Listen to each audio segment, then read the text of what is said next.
Greetings viewers, Eric the Car Guy here, also known as ETCG1 on this channel. And if it's your birthday, I want to wish you a very happy birthday. Well, today's topic feels like I'm poking an angry bear with a stick, but I'm just going to go ahead and do it anyway. But yeah, I got some opinions on this subject that I'd like to share with you, and that is planned obsolescence. Planned obsolescence has come up quite a bit in the comments that I've seen lately, so I thought I'd just visit the topic here a little bit and give you some of my opinions about it. Now, I think we should first preface this by saying, okay, what is planned obsolescence? Well, according to my perception of it, it is a manufacturer creates a product to fail within a given amount of time. And the idea behind that is that once that product fails, that customer will come back and buy another product. So it's a philosophy of failure. It's a marketing philosophy based on failure. And that you make something that only lasts so long, and then once that lifespan is up, you want those customers coming back and purchasing more of that item, newer, better, whatever. And I'm going to come right out and say it. I don't believe there is such a thing as planned obsolescence. Hear me out. Back when the Fairmont was made, 1979, it was sort of a thing that you worked out. You had somebody look up the VIN number for the vehicle you were looking to buy to see if it was made on a Wednesday. You looked up the date codes and things like that, and you wanted to buy cars that were made on Wednesdays. You young folks are asking yourself, well, why the heck would you want to do that? Well, back when the Fairmont was made, there was a lot more human assembly going on in automotive plants, so there was people doing a lot of work. These days, for instance, my 2012 Odyssey, a good deal of those components were put together by robots. But back in the day, it was humans.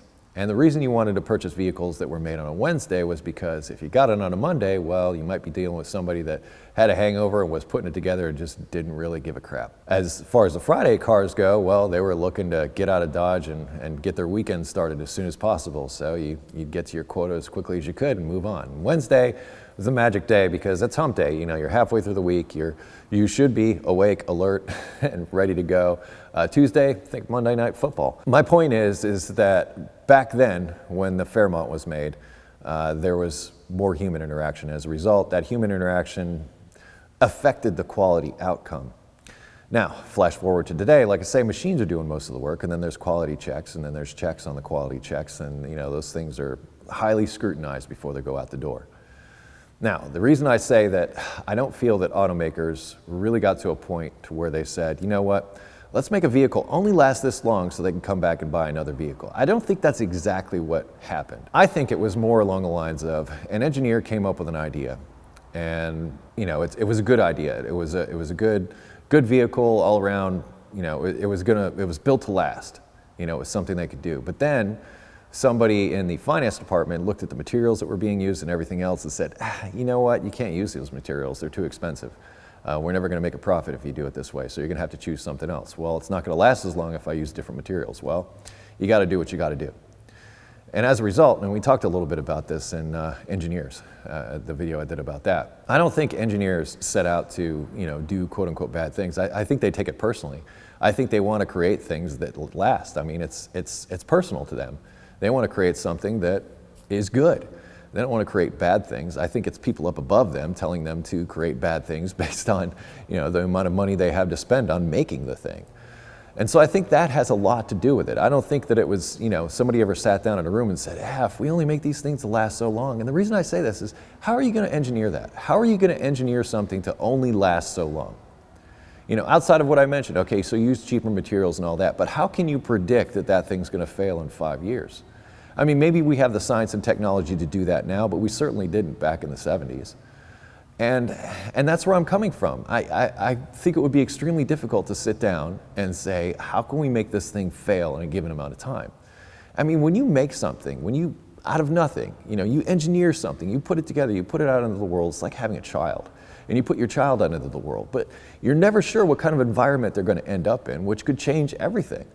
I mean, I'm sure that vehicles that are in like the Arctic Circle suffer differently than vehicles that are in the tropics. And then somewhere in between, there's quote unquote normal use. And you have to engineer for all that stuff. You have to engineer for extreme cold and extreme hot when you put something like that together. It's a tremendous feat to come up with a design that's going to function in extreme temperatures, just extreme temperatures alone, not to mention pissed off drivers, traffic, all these other things that come into play when a vehicle leaves the manufacturing plant. It goes out into the world, like I say, who knows what's going to happen to it.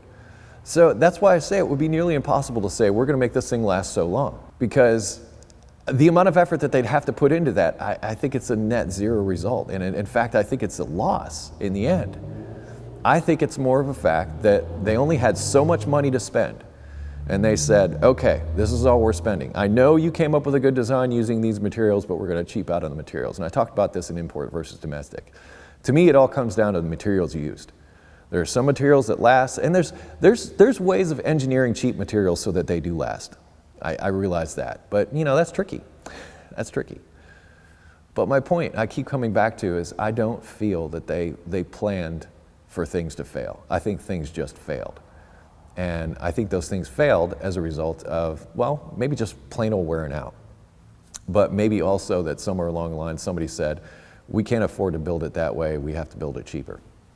And as a result, those cheaper designs equated to perhaps an early failure or a pattern failure or any number of things. Because as I said, there's so many things that a vehicle will encounter when it gets out into the world. It's impossible to try to figure out, all of those variables and say, okay, this vehicle is going to last 5 years, the customer's going to come back in the door.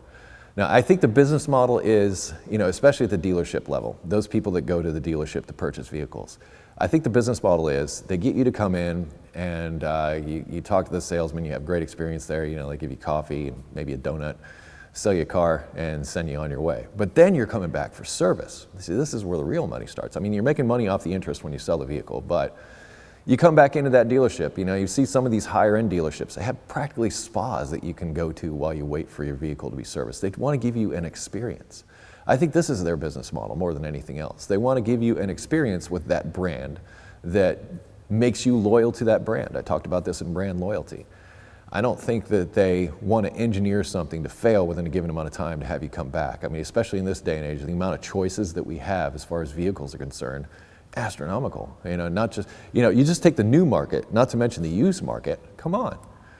It's competitive. And I don't think in that competitive space, there's any room for you to plan for things to fail to get repeat customers. I'm going to cut it off there and put the discussion back to you. In fact, feel free to comment below. I'll also have a link in the description to a discussion about this over at me website. In fact, over at that website, if you have automotive questions, I'd ask that you head over to that website and use the resources there to get those automotive questions answered. If you wish to connect with me socially, I can be found on Google+, Facebook, Twitter, also Instagram.